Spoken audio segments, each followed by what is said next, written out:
So, folks, we got to talk a little bit about Donald Trump, Venezuela, and Greenland.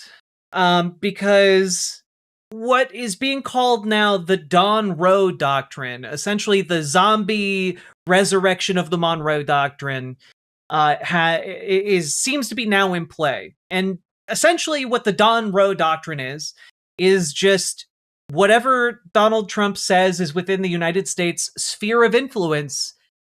We get the right to dictate what they do, and that sphere of influence encompasses basically the entire Western Hemisphere, all of Latin America, and also all of like the Pacific Ocean, I guess. It's all just wild, unfounded power projection. Before we go too deep into this, let's check in at the man behind the Monroe Doctrine. How's he doing? How's he doing mentally, physically, etc.? Let's check in. He gave a 90-minute long speech today in which he looked like he had been literally spray painted gold, like yogurt from Spaceballs. And I'm not going to subject you to the full 90 minutes, but we'll take a look at a couple of different clips just to get a sense of where the president of the United States is at. New one is they did a report in the fake news New York Times where I worked this day from early in the morning till late in the evening, but we don't give out a full schedule. It's like who the hell wants to give out a schedule to these people? But it's all work. And this, in particular, this day was brutal. God, he sounds bad. Never got to leave the seat. You couldn't do anything. It was just one after another after another. And this went on from early in the morning till late in the evening. And my people gave out a report. He had lunch. They show a report, lunch with somebody. And they did a story. Donald Trump is slowing down. He only had lunch. And then he went back up. And they said, that's malfeasance, whoever did, right? No, it's terrible. I was actually more angry with my people than I was with the New York Times. It sounds like a guy doing a bit on a soundstage to an empty room. But they wrote a story, and it takes you a period of time to recover from these hits. And it's almost no matter what you do, but you have to keep a positive eye. But we have a fake press. New one is they did a report. Like, oh, okay, so he's really upset that the New York Times is talking about how he's slowing down. Recently, the Wall Street Journal did a piece on the fact that, like, he's apparently, like, just falling apart, you know? As signs of aging emerge, Trump responds with defiance. And, like, in this piece, which, you know, I'm not gonna go through the paywall here today, but in this piece, they essentially talk about how Donald Trump, despite the fact that his doctors have told him to, like, stop taking blood thinners, is taking something like 4 or 5 times the dosage of, like, of blood thinners. And that's leading to rampant bruising around his body. And people are like, well, maybe it's to, like, reduce strain on his heart, except recent research indicates that, you know, taking that much blood thinner doesn't actually help your heart if you're over the age of 70. Why can't he take them? Because if you're taking a full dose of blood thinner, what it also does is essentially what it really does is it stops blood from coagulating, which is why it's good if you're at risk for, like, blood clots, right? Like, it stops the clotting process. But what that also means is that the older you get and the thinner your skin becomes due to aging, that bleeding can lead you to essentially die, right? Like, it's what is probably causing a lot of the bruising on his hands, and, like, different parts of his body. It's also very dangerous internally, because if you don't have blood that can coagulate, it means, like, if you get some kind of internal injury, that internal injury is just going to keep bleeding. So it can actually be pretty dangerous to be on blood thinners. And usually when somebody is on blood thinners constantly, they take a low dose, like a small dose of blood thinners. Donald Trump is not doing that, and he apparently point blank refuses to do that because he says he doesn't want thick blood in his veins. And this entire interview with the Wall Street Journal is entirely self-inflicted by Trump because he called them to talk about how, no, he was totally physically fine. And it just basically called the Wall Street Journal to argue with them. And that created this story about how he is definitely not okay. Yeah, exactly. It also means massive bruise if they do a blood draw. So if he has his hands caked in makeup, it's because he's taking like way too much blood thinner and he is like getting poked with needles, because there's also something else wrong with him. He's been to 4 different checkups, what he calls yearly checkups, which you're only supposed to get once a year. He's had 4 of those in the past year. And apparently each time he's taken like this cognitive test that is meant for dementia. And I mean, what it indicates to me is that they are very worried about his brain health. And they think that perhaps his brain has been damaged in some way. And, you know, that seems to be somewhat borne out by how he's acting in public, you know? The nations of Latin America need to all come together and sign a defensive pact against the U.S. They can then name it the Monroe Doctrine. Well, the Monroe Doctrine, look, the Monroe Doctrine is basically the doctrine of U.S. imperialism. It is, we get to come into your house and say and tell you to do whatever we want you to do. We get to colonize whatever we want to colonize. The Monroe Doctrine was essentially the formalization, or rather informal structuring of American empire, right? And obviously American empire didn't start with the Monroe Doctrine, but like it is like the building block for our power projection, right? And I don't think the goal of like a defensive pact is necessarily to project power and to colonize other countries. But I see what you did there, Quigley, and I appreciate it. I appreciate the wordplay. And I do think that Latin America, South America would be well served with some kind of defensive pact to ward off, regime change. Now, I did promise you that we would look at multiple clips just to kind of gauge how Donald Trump is doing. Let's watch Donald Trump throw his wife completely under the bus. She hates when I dance. I said, everybody wants me to dance. Darling, it's not presidential. She actually said, could you imagine FDR dancing? She said that to me. And I said, there's a long history that perhaps she doesn't know. Because he was an elegant fellow, even as a Democrat, right? He was the attack by Japan, he was quite elegant. But what the hell? He wouldn't be doing this, but nor would too many others. Okay, look, so for those of you who don't know, FDR was wheelchair bound. And I don't know if Donald Trump knows that, because nothing in his answer here indicates that nothing in this answer indicates that he knows that FDR was in a wheelchair.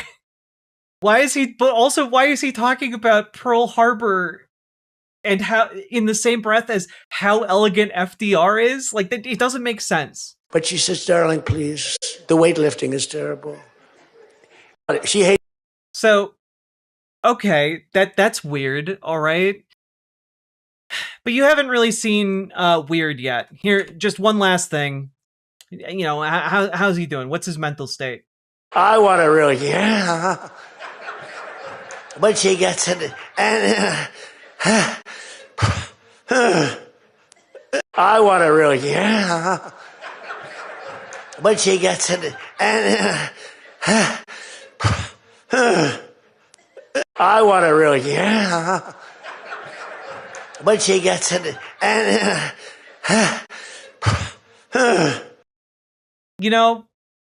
there are a lot of emotes and reaction images to be made in this 9 seconds of footage. And maybe also some sound clips for the soundboard. I want to really, yeah. But she gets it, and I just don't think he's doing okay, guys.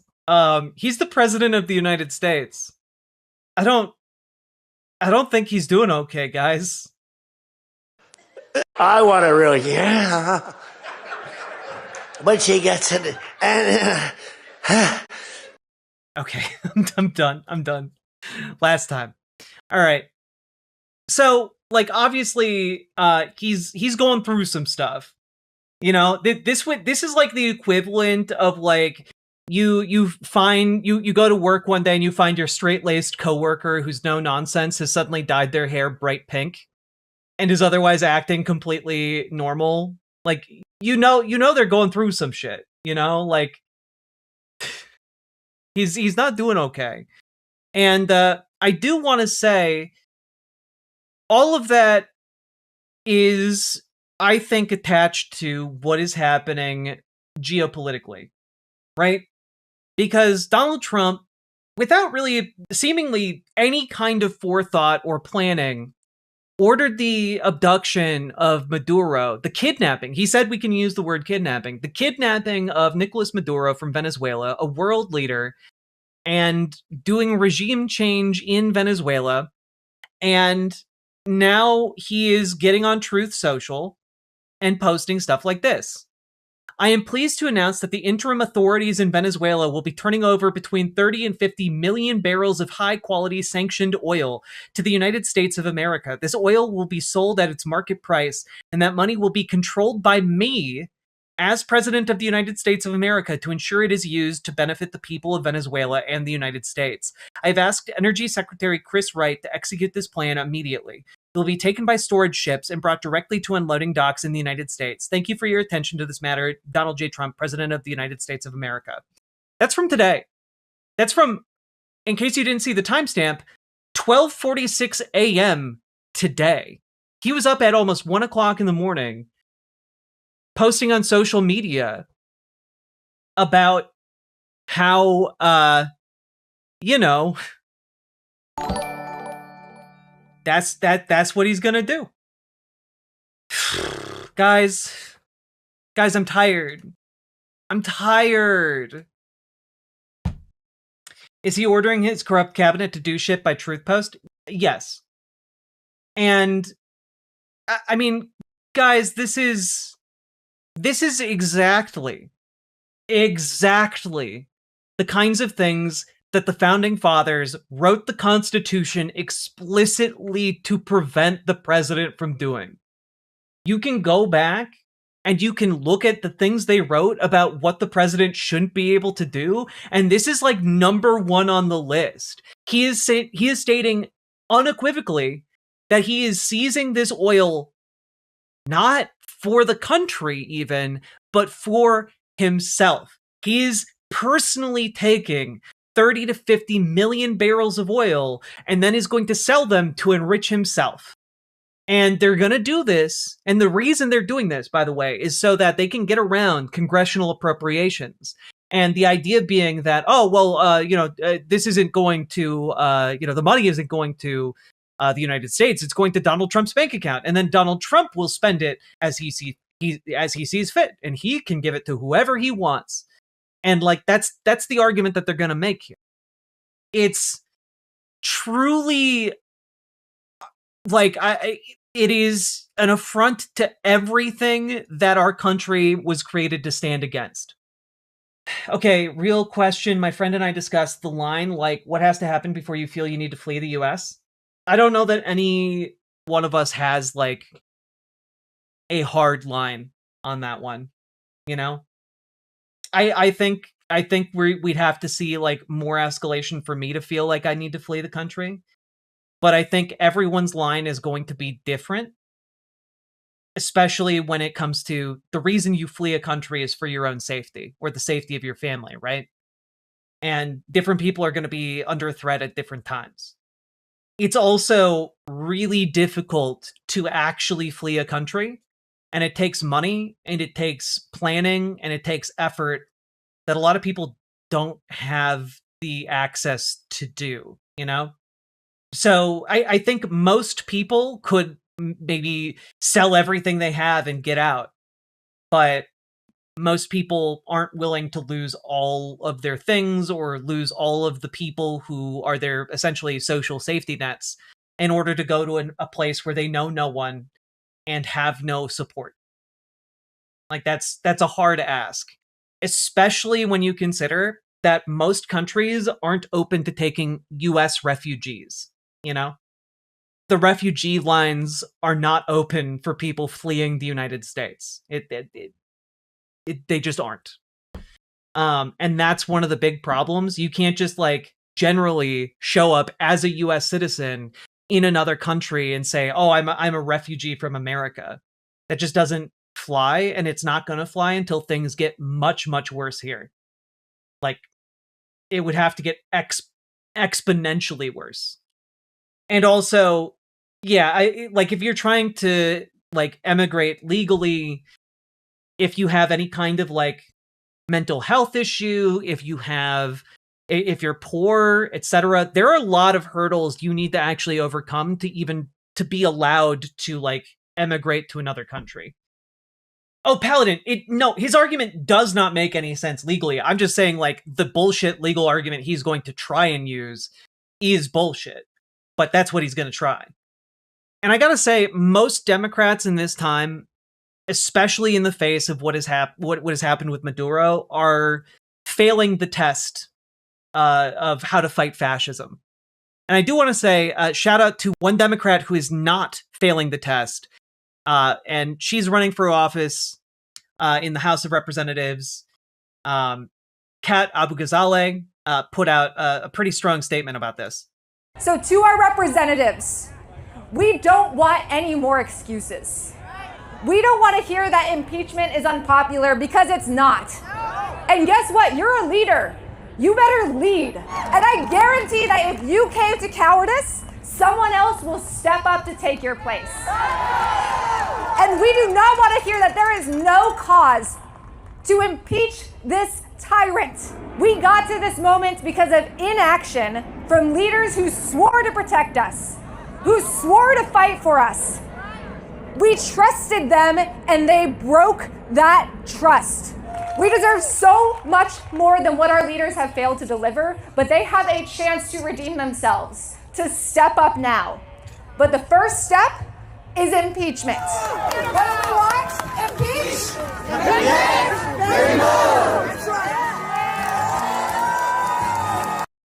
Which this needs to be like the rallying cry right now. Like this needs to be what we are demanding, because guys, he's crazy.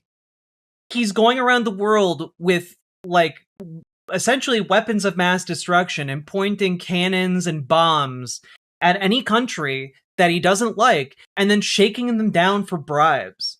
Like that's what's happening here. He just got 30 to 50 million barrels of oil to bribe the United States not to continue doing violence. I gotta say, like, some Democrats are actively complaining to the press about having to shake their finger at the Trump administration over Maduro because they secretly like what Donald Trump did. It's disgusting. These people are...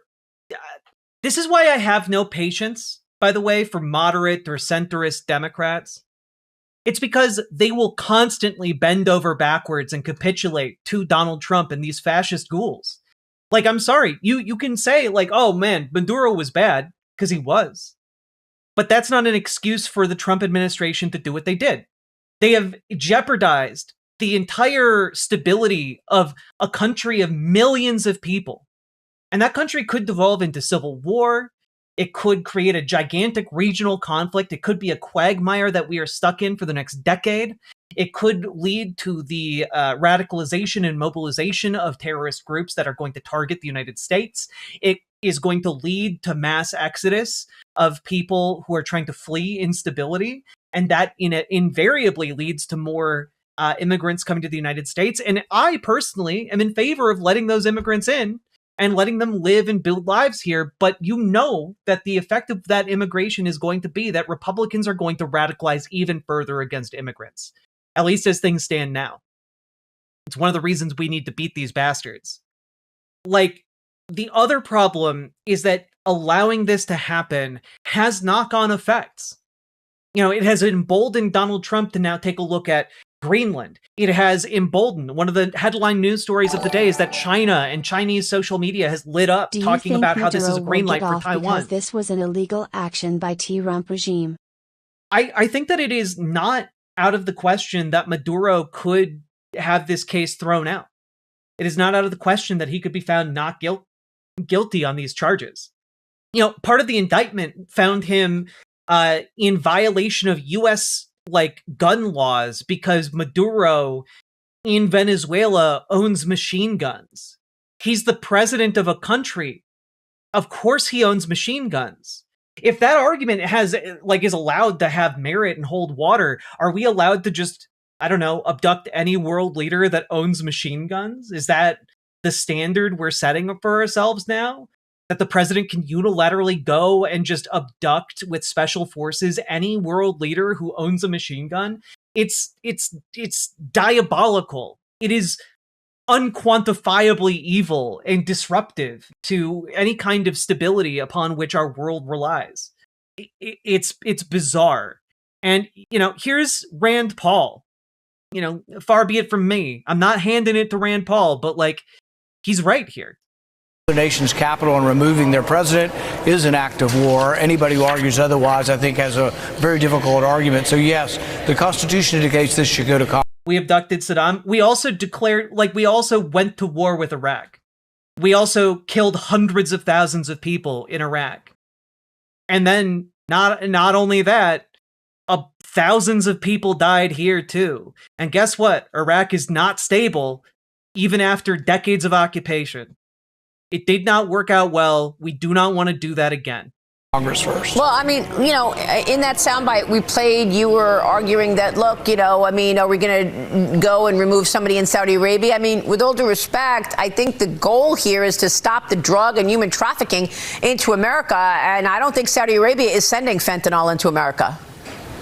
Well, neither is Venezuela. Well, the leader of Saudi Arabia literally ordered a U.S. journalist to be butchered inside a hotel room after torturing him.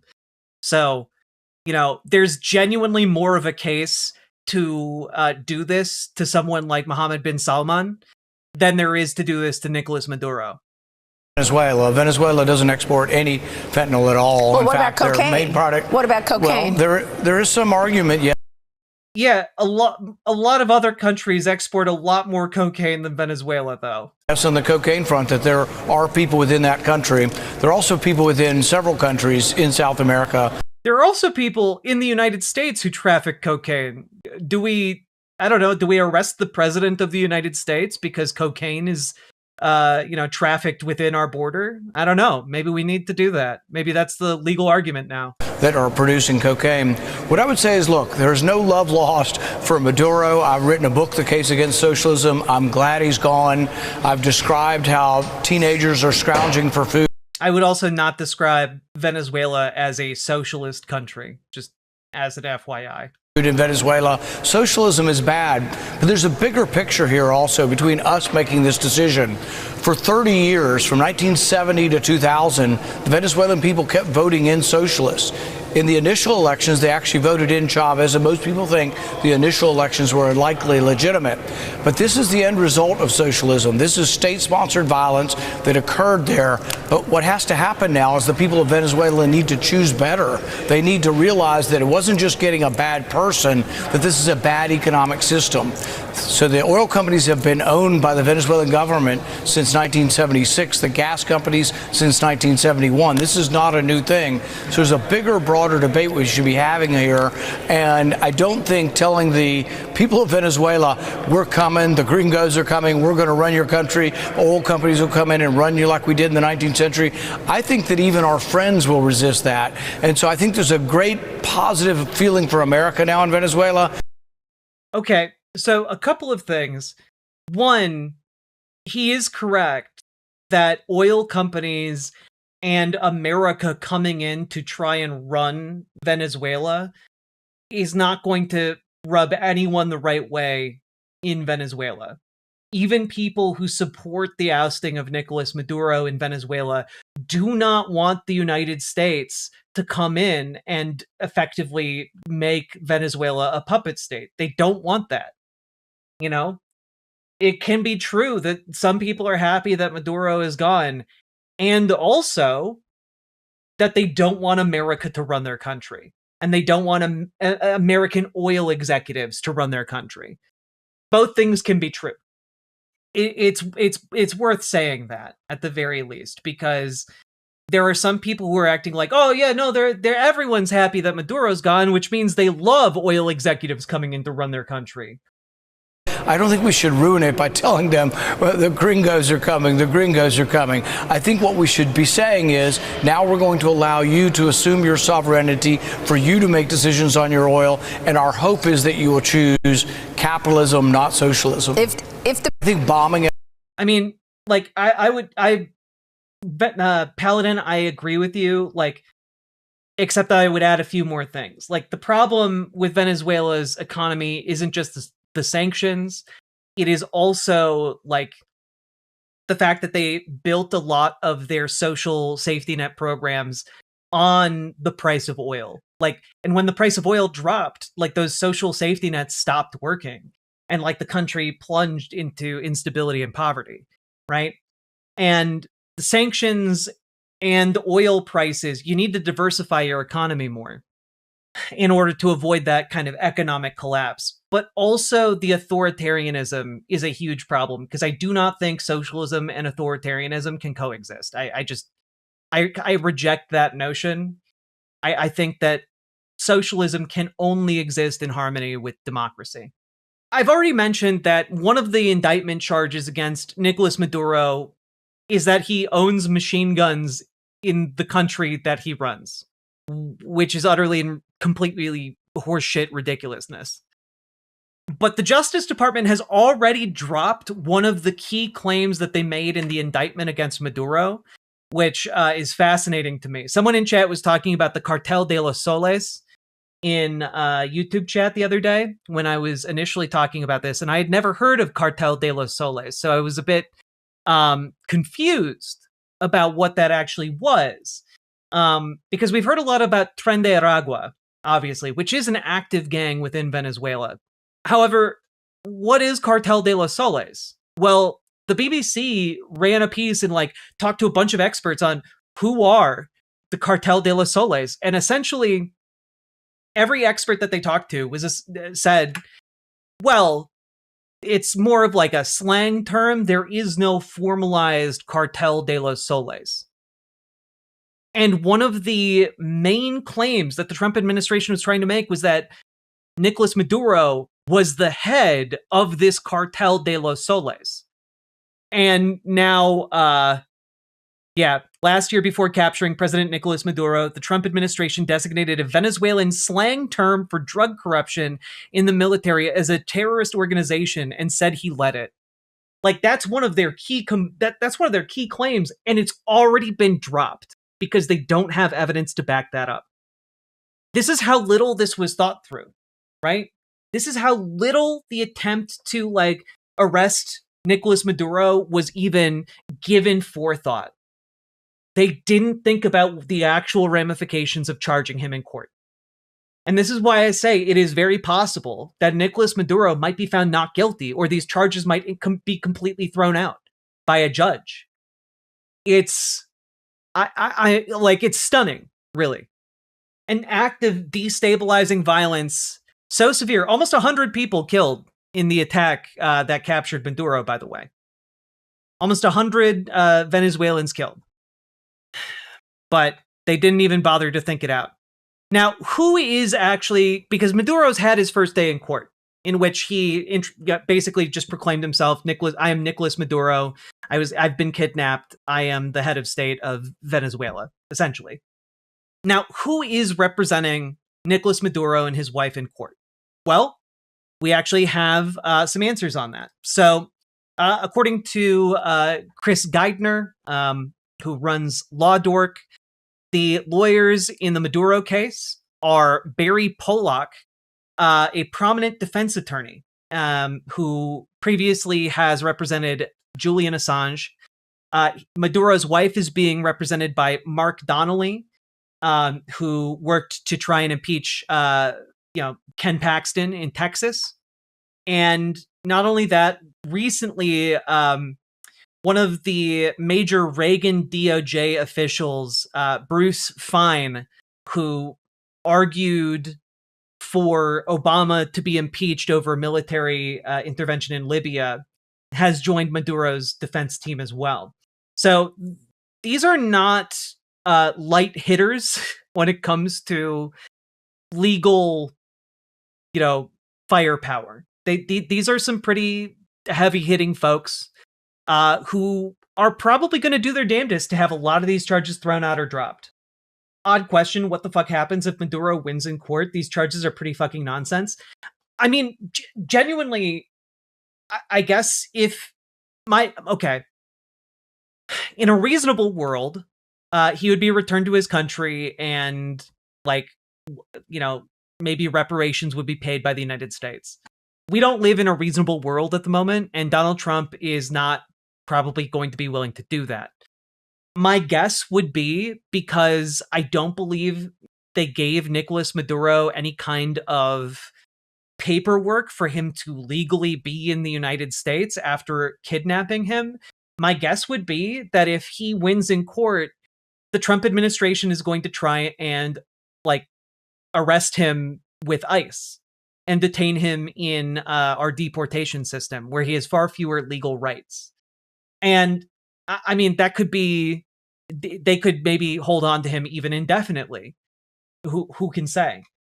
But that would be my guess, is that would happen.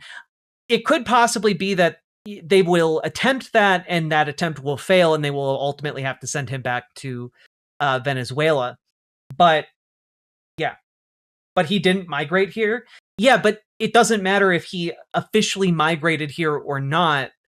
Without documentation, they could technically claim he is an undocumented.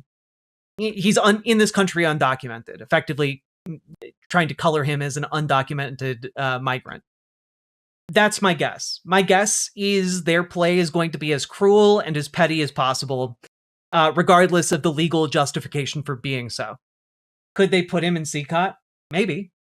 Although I imagine putting him in CCOT would lead to some kind of conflict between Venezuela and El Salvador. So, I mean, that's kind of where we're at with Venezuela, with one additional detail. Now, those of you who have been paying attention to what a lot of the billionaire, millionaire class want to do with places like Greenland and places like various network states that billionaires are trying to found around the world, is they want little libertarian havens like Rapture from BioShock. Because in their mind, every single one of these billionaires and millionaires thinks that if they ran a city, it would be some kind of libertarian paradise where the rich could do what they want and workers would just kind of live or die at their whim. And, well, I gotta tell you guys, the oil executives are eyeing controlling Venezuela, but so are these tech bros who want to build these network states. And I told you guys when all of this kind of initially came to light that it's possible that this would happen. But here is a man named Mark Lutter posting on Twitter. Venezuela doesn't need to become another Iraq. It needs a freedom city. The mission is not endless war. It is to end a criminal regime without another trillion-dollar disaster. Reality. The old system is still there. Corrupt courts, cartels, broken institutions. Fixing everything at once won't work. So don't fix everything. Start with one city that actually works. A freedom city equals new land, new rules, real property rights, real rule of law, jointly built with the US. This playbook works. Shenzhen, Jebel Ali, Growth spreads when success is allowed to exist. Capital comes in, jobs follow, Venezuelans come home. Democracy grows from success, not lectures. Shenzhen, not Baghdad. Trade, not troops. Freedom without forever wars. Now, that's interesting, because that sounds an awful lot like a network state. Okay? And now, what is a network state? You can go and read the initial book by Balaji Srinivasan about the network state. It's free online. And basically, it is a fascist wet dream for a city that is built by and run by and led by a billionaire or maybe a small group of oligarchs. And, they all portray such a city as something that is utopian-esque. The basic premise is you go in and you either strike a formal agreement with the government to carve out a small area, city-sized perhaps, that you alone get to dictate the government and rules of. And then you bring in jobs and you run people. So a company town, Aquatic Shrimp, it's exactly the idea of a company town. It is a company town on steroids, on a much larger scale, built like if a billionaire built a company town and then had the legal right to do anything in that town and no one outside of that city could do a damn thing about it, right? It's essentially a company town, but formalized by the government, or, informalized by the government, because part of the network state idea is that you can either have a formal agreement with a nation, or you can even do this corruptly and just make deals with local officials to de facto control a city or area. Okay? Now, who is this Mark Lutter fellow? Who is this guy talking about freedom cities? Well, let's just take a quick look here. So, Mark Lutter has a website, marklutter.com. Hi, I'm Mark.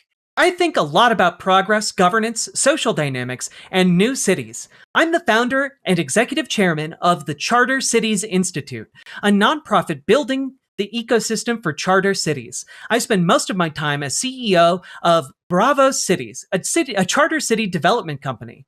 I have a PhD in economics from George Mason University and a BS in math from the University of Maryland, College Park. I think a lot about progress studies. Some particular places and times are much more impactful than others. Ancient Greece, Renaissance Italy, and the Dutch Golden Age. Creating the right cultural spark and mimetic transmission is arguably one of the highest value activities someone can do. Charter cities play a role in that by attracting talent and demonstrating better governance mechanisms. In addition to charter cities, I like to think about broader institution building. One of my roles in the charter cities space is to bring Silicon Valley culture to development institutions and emerging markets. I also sometimes organize events, like a Progress Strategy Summit, the new governance track at Zuzalu, and the occasional dinner. I live in Washington, D.C., though I frequently travel. Follow me at Mark Lutter on Twitter. Now, my main question after this is, one, well, that's not not really a question. Charter cities is such a gross concept to me. But let's take a look at the Charter Cities Institute, shall we? Let's just take a quick gander. Oh, the Charter Cities Institute, our story. The Charter Cities Institute is empowering new cities with better governance to lift tens of millions of people out of poverty. CCI is a nonprofit dedicated to building the ecosystem for charter cities. New cities granted a special jurisdiction to create a new governance system. It's literally, what if a billionaire came in, bought a city, and was able to do whatever kind of governmental system they wanted within that city? That is the concept here. It's like genuinely insane. And you have to ask yourself, who would want this? Who would want such a thing? Well, here's Mark Lutter on, January 4th of this year, responding to someone. Let's take a look.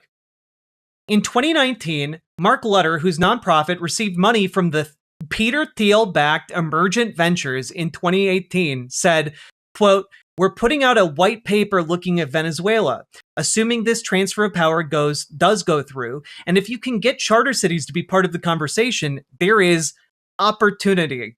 Huh. That's so interesting. Peter Thiel funds this Charter Cities Institute, and now this guy is trying to make charter cities part of the conversation, just like he said he was going to. And what's that? Oh, at me next time. Venezuela would benefit from charter cities. Like, he doesn't deny it either. Like, he's just like, yeah, of course, yeah, I'm funded by Peter Thiel, and like, charter cities in Venezuela run by Peter Thiel would be the best cities on the planet, of course.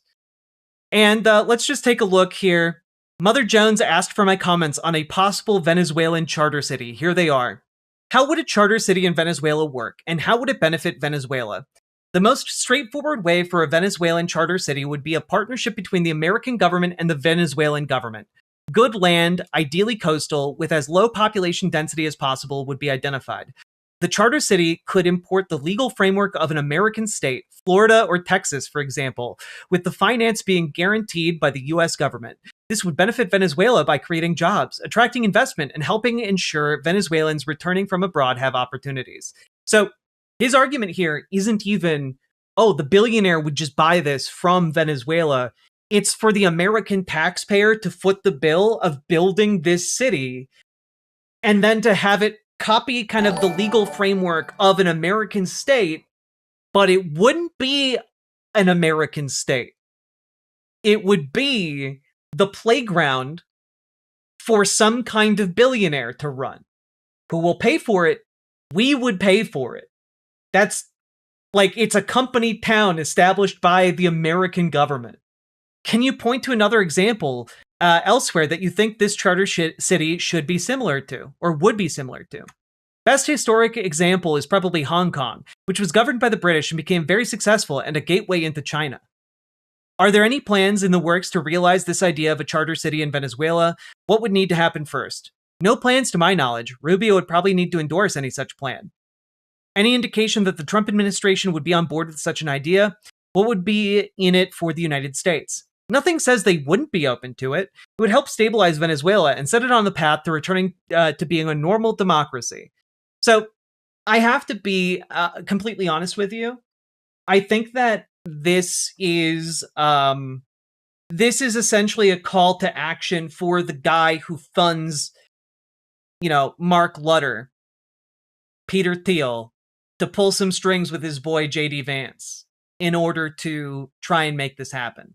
Like, the reason this guy is being interviewed by Mother Jones here is because this guy is able to pull some clout to make this something on the radar of the Trump administration. And given the fact that the Trump administration has no idea what they are doing in Venezuela at the moment, there's a non-0% chance that something like this happens. We've now arrived at where all of this has taken us, right? Because in the background of everything going on with Venezuela, obviously the conflict between Russia and Ukraine continues, right? A lot of progress has apparently been made on some kind of ceasefire agreement, or at the very least, security guarantees that would back any kind of ceasefire. And this big breakthrough was announced today, right? The United States, France, and the UK have plans to establish military hubs in and around Ukraine in order to facilitate, guarantees of peace between Ukraine and Russia. Additionally, other countries have pledged to ramp up troop presence on their borders facing Ukraine. Notably, Germany is one such country. The shadow looming over all of this is what security guarantees can the United States possibly give that any country could rely on when they are currently threatening to invade Greenland? Because Donald Trump has been threatening to invade Greenland. And not even just, idly. This is just earlier today, guys. Trump discussing how to acquire Greenland. U.S. military always an option, White House says. The president and his team are discussing a range of options to pursue this important foreign policy goal, and of course, utilizing the U.S. military is always an option at the commander-in-chief's disposal, the White House said. Like, that is a threat. That is a threat. And if they are willing to abduct the leader of Venezuela, might they not be willing to abduct the prime minister of, Denmark or the Netherlands in order to facilitate this? Yeah, like, the credibility of the American government is dead on the global stage. Like, it's just dead. No other nation can depend on the United States to keep our word anymore. There should be sanctions over this? Yeah, probably. And I mean, some of the stuff coming out about this is just insane. Here is from the announcement of these security guarantees, because it obviously press in Europe is doing a much better job holding some folks to account. Let's take a look. There's a reluctance to talk about Greenland today, but what value do these commitments have on the very day that at the highest levels of government in Washington they are talking about seizing the sovereign territory of a fellow NATO member? Mr. Witkoff or Mr. Kushner, if I may ask you, the commitments made today, does President Trump commit to coming to the aid of any European forces deployed in Ukraine were they to come into conflict with Russian forces? Will President Trump have their back? And President Zelensky, if I may ask you, is this enough? You said before today you were 90% of the way towards a peace agreement. Now, I know it's really hard to see here, but notice how behind each one of these podiums is a world leader, and then there's Steve Witkoff standing off to the side, and what the hell is this guy doing here? Like, no, actual genuine question. What is Jared Kushner doing? What is the president's son-in-law doing here? Like, why? Why are you here? And it's pretty clear because, like, Jared Kushner is just showing up. He's showing up and he's, like, doing work quietly in the background so he can get another, like, $2 billion put into his venture capital firm. Despite the fact that they have no track record of making a profit other than seemingly completely inexplicable deals from foreign nations. It's so weird. It's so bizarre. Yeah, money mule Jared. Exactly. You guys understand. It's very bizarre. You don't see any of the son-in-laws of any of these other world leaders standing at the podium next to them. It's very weird. And I would argue very corrupt. But I don't How close are you now? Well, let me start. On the question of Greenland, I've been very clear as to what my position and the position of the UK government is, both in statements I made myself yesterday and in the statement that was put out earlier today. I've been equally clear that the relationship between the UK and the US is one of our closest relationships, particularly on issues on defence, security and intelligence. And we work with the US 24/7 on those issues. There's a reluctance. Yeah, and Keir Starmer over here just like kowtowing to Donald Trump. It is embarrassing to watch Keir Starmer lick the boots of Donald Trump. It is truly embarrassing. He's just over there being like, oh, yeah, well, I'm not going to answer this question. I'm just going to say how much I love how big Donald Trump's dick is. Tasty, tasty, tasty. But, of course, there were other questions here. Let's take a look at this one where, again, why is Jared Kushner here?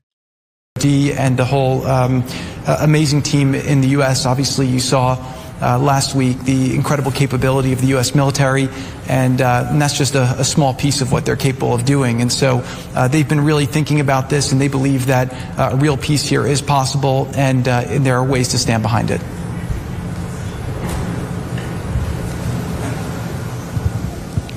James Mates, ITV News from London.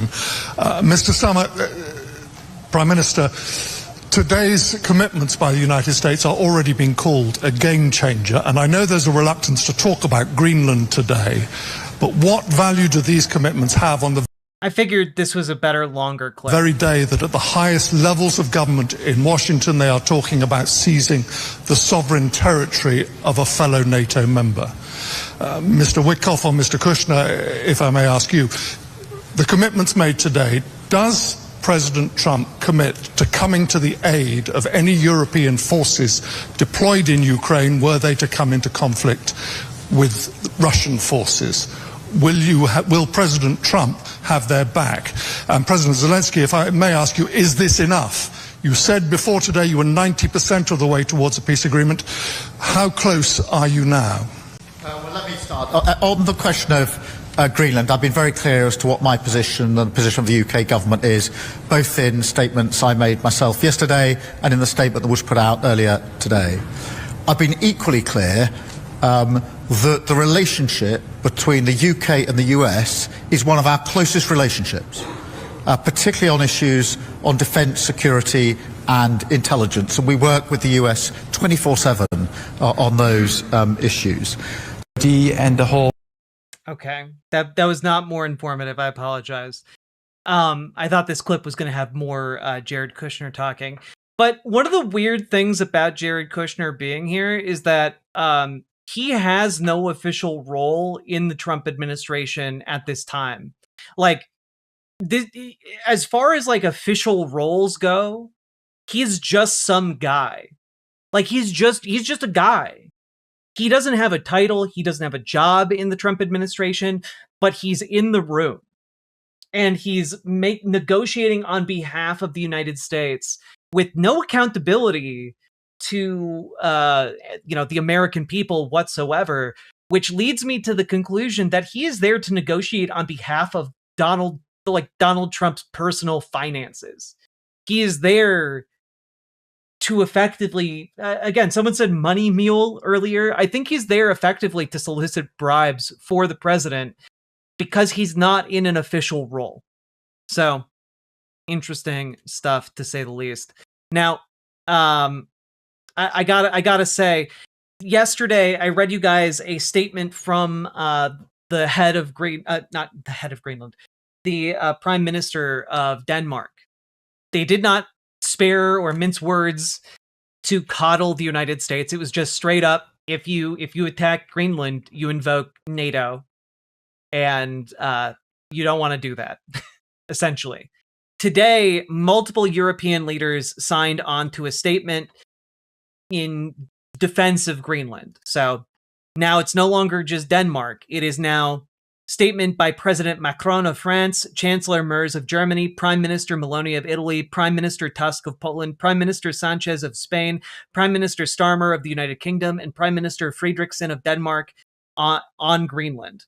Arctic security remains a key priority for Europe, and it is critical for international and transatlantic security. NATO has made clear that the Arctic region is a priority and European allies are stepping up. We and many other allies have increased our presence, activities, and investments to keep the Arctic safe and to deter adversaries. The Kingdom of Denmark, including Greenland, is part of NATO.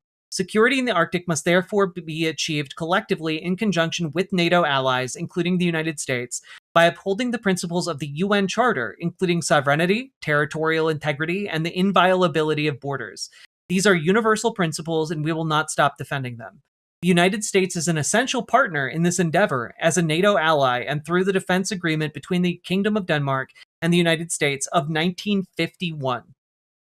Greenland belongs to its people. It is for Denmark and Greenland and them only to decide on matters concerning Denmark and Greenland. NATO is going to turn on us? No! But if the United States sends troops into Greenland, it will be considered, and the reason this statement is important is because it affirms the commitment each and every one of them have to mutual defense. So if we send American troops into Greenland, they are saying in this letter, diplomatically, of course, politely, of course, that they will step up to defend themselves, that they will adhere to the policies of NATO and come to their mutual defense. Even Meloni signed on? Yeah, because Italy's a part of NATO. It's not dooming to be scared, is it? No, it's sensible and rational. What we're talking about is if the United States invades another country that is part of NATO, NATO will defend itself, even against one of its members. Theoretically, don't we have to defend Greenland against ourselves? I mean, theoretically, we would be breaking our own defensive pact. So, I don't think at the point we're sending troops in, we have abandoned all of our principles. NATO falls apart if US invades because Article 5 requires unanimous support, which is impossible if US invades. Yeah, I don't think that's going to matter, though. Effectively, you have the framework for a defense agreement between all of these nations minus the United States. And what they're trying to say here is, even if there is not a framework for themselves to come to Denmark's defense, they are still going to come to Denmark's defense, and by extension, Greenland's. Many of these nations literally have nukes, don't they? Yes, the entire European Union has about 400 nuclear weapons. Now, here's just a segment from CNBC, just one of the most insane things I've ever seen. And I understand that I made the point earlier that international laws is a term that's being thrown around. As far as Venezuela is concerned, I'm not sure that applies. But in terms of Greenland, Denmark's a NATO country. This is a territory of Denmark, at least on paper at this point. So it would seem to be something where you'd actually have to look at how the courts would view it, how international law would view it, international perception. I mean, this has Europe. Yeah, no, international law only applies to countries we like, apparently. A lot of people in Europe talking about it almost being like Vladimir Putin in Ukraine. Well, I disagree. When has the United States engaged in imperialism? Never. I just have to let that sink in, because that's genuinely one of the dumbest, most brain-dead things I've ever heard in my life. We are the reason the term banana republic exists. We've done regime change like upwards of 100 times in Latin America alone. We invaded and did a genocide in the Philippines. Please, Jack, I need that link ASAP. Here you go. Here you go. Here you go, Banana Brains. I audibly laughed. I want to tell you guys, you might not believe me on this, but my actual reaction to that clip, I found a GIF for it. But this was unironically how I looked when I saw this GIF for the first time, or saw this clip. Just I felt like it physically hit my face. I just, oh my god. But how do you say that? How do you say that and consider yourself a serious person? All right. Anyway, let's finish it because it keeps going. The United States engaged in imperialism? Never. Europe has engaged in imperialism. The reason that the Danish have Greenland is because of imperialism. I think that what the president's saying is that if yes, that is true. The reason we have Hawaii is also because of imperialism. Greenland wanted to come to the United States, if they wanted...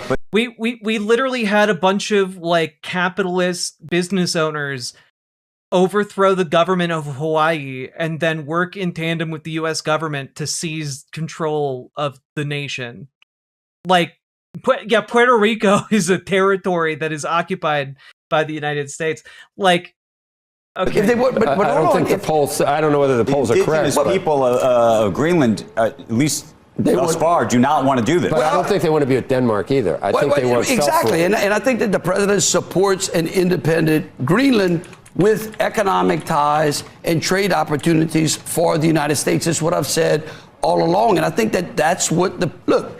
Our president is a business president. He's a businessman. Right. He wants the American economy to hum. He wants great trading partners. And I think that when he looks at Greenland, he says, look, we've got a national security interest in Greenland. We have a defense treaty that's been in place since 1941. We've got soldiers in Greenland. We can do more. We can offer Greenland more than Europe is. And so, what's wrong with that? Well, I'm not saying there's anything wrong with it. The question, I understand. I just, it's insane. Now, you might say, oh, well, Greenland wants to be autonomous. Well, guess what? Greenland has been working on that. In 2008, Greenlanders approved a self-governance referendum by 75%, and they got more and more autonomy. They were able to change their language back to Greenlandic in 2009, and they also have control over like their trade. They have representatives in Washington, D.C. to represent Greenland's interests. And under that 2009 agreement, Greenland is able to declare full independence. And all that it takes in order to declare that independence is a referendum among like the Greenlanders. Like, that's it. If they call for a referendum for independence and a majority of them vote to go independent, then they will be independent. This is not like a difficult concept. This is not like, oh man, they are under the yoke of Denmark's rule. Like, they have the ability to unyoke themselves. The problem is the world's seed vault is in Svalbard. I don't want the people mucking around with something like that. Well, Svalbard is in Norway. And like, so essentially the issue as debated in Greenland is essentially, hey, do we want to be independent? And generally speaking, they do want to be independent. However, because they are connected to Denmark, Denmark sends money to Greenland to help facilitate like higher quality of life for the people who live in Greenland. Because as you might imagine, it is a difficult life to put together in Greenland, which is relatively inhospitable. So in general, if you just asked people in Greenland, do you want to be independent? Around 60-ish% of the population says yes. However, if that entails no longer getting money from Denmark, which is probably what that would entail, then that flips, and around 70 or 80% say they want to remain part of Denmark. So that's kind of that is currently kind of the push-pull of what is happening vis-a-vis independence in Greenland. As far as I am aware, they do, however, have a long-term goal of achieving independence. So they're working on getting to a point where they no longer need money from Denmark in order to maintain living standards. So that's kind of where things stand with Greenland's native population. But let's continue to take a look at some very interesting things that are happening right now. Now let's check in. How are Democrats handling all of this? Because obviously we have to check in with our boy Chuck Schumer. How are things going, Chuck? People are aroused. I haven't seen people so aroused in a very, very long time. On the issue of these other nation states, Maduro lost in 24. I wish the previous administration had done more to push him out at that point. But when you start talking about Colombia and Mexico... Oh no, Schumer's hiding behind Senator Mark Warner. Oh no. They're nations that had democratic elections. And we're going to somehow say we're going to superimpose our position on democratically elected states. What message does that send to the world? And the whole notion, I think the first few months, people kind of joked about Greenland. But the idea that he's potentially posing a serious military threat, nothing would lead to the absolute destruction of NATO more than American aggressive action against a long-term ally like Denmark. Can I just pause and take a moment? Like, the fact that none of these people took seriously the threat that Donald Trump was making is such an indicator that they should not be holding power.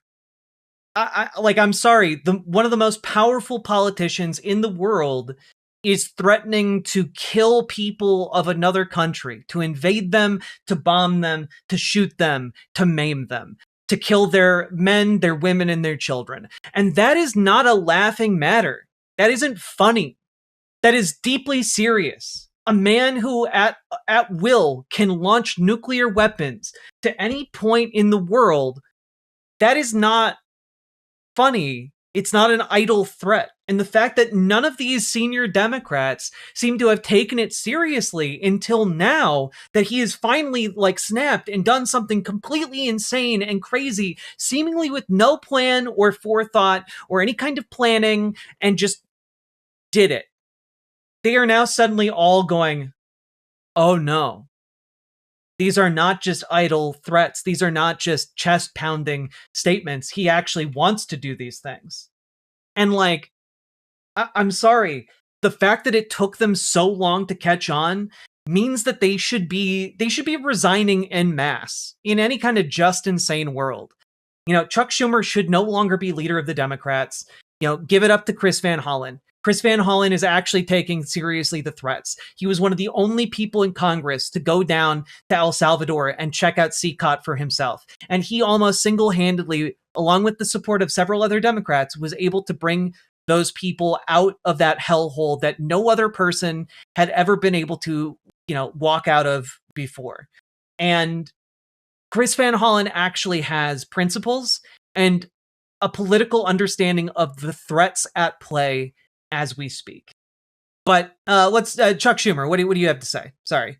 For some assurances that they were not planning operations in other countries, and I named a few of the ones you mentioned, including Colombia and Cuba, and I was very, very disappointed in their answer. Thank you, everybody. Oh, well, he was very disappointed, everyone. Chuck Schumer, just so disappointed. Well, that'll show him. I'm not mad. I'm just disappointed. Like, what a feckless, weak, and ineffective man. It's crazy. Like, here's another one. Senator Schumer, given what's happened here in Venezuela and the actions that Marco Rubio has taken, do you regret your vote to confirm him? I am deeply, deeply disappointed in Marco Rubio, even before Venezuela, and even more so now. The complete and utter lack of any kind of exercise of power, because people keep saying, oh, there's nothing the Democrats can do. There's nothing they can do. What do you expect Chuck Schumer to do? And what I expect is, okay, the president is doing all of this. What I expect is hardball. What I expect is essentially Donald Trump being unable to do anything that needs to go through the Senate. What I expect is at every turn, every single Democrat falling in line. You made me start cackling loudly at 1:36 a.m. You're very welcome, Quigley. Thank you for the $5 super chat. But what I expect is every single Democrat to do everything they can to throw a wrench into the functioning of Congress. If Donald Trump has any priorities he wants to pass this year, it should take an agonizingly long time to do any single one of those things. Like, if you can't stop them, sure, fine. That's all well and good. Slow them down. Slow them down until they essentially are essentially unable to do a single damn thing. Like, it's crazy. They did it. Yeah, they did it to Obama. They don't need a majority to do it. Like, use every point of procedure in the book. Do every single point of procedure to slow things down. Use Robert's rules like it's a goddamn sword in Congress, okay? Slow it all down. Deny votes, deny quorum, deny, like, the ability to just easily put these through Congress.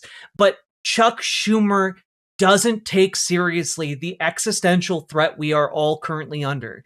He doesn't take seriously the profound constitutional crisis that we are dealing with. He does not take it seriously, and he represents a not insignificant faction of moderate to conservative Democrats. And it's one of the reasons why when people come in and ask me, are you like a sane, moderate liberal? My answer is no. I'm a socialist. Because I look at this situation and I look at how feckless and ineffective and completely uncommitted to any kind of fighting of this administration and its fascist, authoritarian, imperialist tendencies. And we need to have people in power who are going to fight tooth and nail to preserve this republic.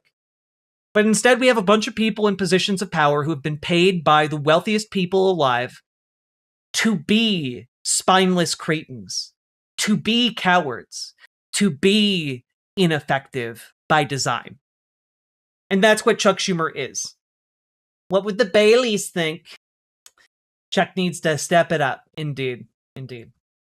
They're not going to do anything. Like I said earlier, Democrats are just blue Republicans. I mean, my hope is that we can build up enough grassroots power to force some Democrats to act in this way, that we need them to act. That's my hope. Because we are teetering on the brink of, a truly apocalyptic situation. And my fear is that it is not going to be until the European Union has guns drawn and like missiles are flying through the air that Democrats suddenly go, whoa, can we come to the negotiating table? Can we, hey, can we, wow, I look around and people are really aroused right now. People are aroused. I haven't seen people so aroused in a very, very long time. Like, I'm really worried about that. And it's only going to be when it's far too late that they start trying to pull back. I used to think controlled opposition was silly, but I'm unsure now. It's not silly. I don't think it is quite as prevalent or as direct as some people think it is. But a lot of the people who have gotten to positions of leadership have had decades to be wined and dined by the wealthiest and most powerful people on the planet. So, all that being said, folks, this has been an incredibly long segment, but we owe it to ourselves and we owe it to the other nations of this world who have people who are scared, who are upset, who are furious with what our country is doing. We owe it to all those people to fight for them, to fight our feckless Democrats, to fight our fascist Republicans, to fight them and to win. That is what we need. It is, I have to say, disappointing to see folks not willing to step up to the plate and do the bare minimum, you know? And when I say the bare minimum, I mean show up to meetings. I mean, like, show up locally and build up that local power, because a lot of people want to jump right to the end and fix everything. And honestly, unfortunately, we can't do that. What we have to do is we have to build up that grassroots power. It's the only thing that will work. So folks, I'm asking you to show up. I'm asking you to show up for your Democrats, your local Democrats, and to get these corporate fucks out of power. And I'm asking you to show up for your local DSA and build up a working class coalition that is capable of fueling progressive, socialist, working class policy and change. It is the only thing that will get us out of this trajectory that is leading not only the United States, but much of the world to ruin. So folks, if you need help joining your local DSA, if you need help joining your local Dems, we can help you do that. Join our Discord, reach out to Dragonfly for help with your local Dems, reach out to GamerG for help with your local DSA, and we will help you. We will help you get connected. And not only that, I hope that this community can be a place that people can come together and learn and grow and have, you know, if you are isolated physically, that you at least have a place online that you can coordinate and talk with and have fun with others. All that being said, please, folks, remember to like, comment, subscribe, do the things that you need to do. And also, folks, please consider financially supporting this show. You guys make it possible for me to do what I do. And I appreciate each and every one of you. Thanks for being here. Last but certainly not least, please, folks, consider checking out ImogeneOlivia.com. Gender euphoric lingerie designed for trans femmes, but also tested with cis men, cis women, non-binary folks. You know, we're trying to get more sizes, more colors, etc. Of marching. Charging feet, boy. 'Cause summer's here and the time is right. Link For should be fighting down. in the street, boy. Link should be down in the doobly-doo. Check it out. And with that, let's keep on going.